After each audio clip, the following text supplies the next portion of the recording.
falch oedd Annie a Clarabel o weld Thomas unwaith eto, ac i ffwrdd â nhw yn hapus.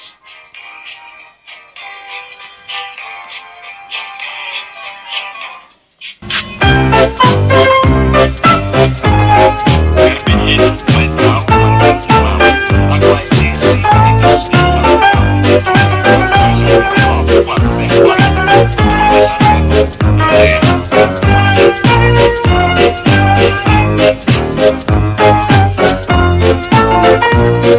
Thank you.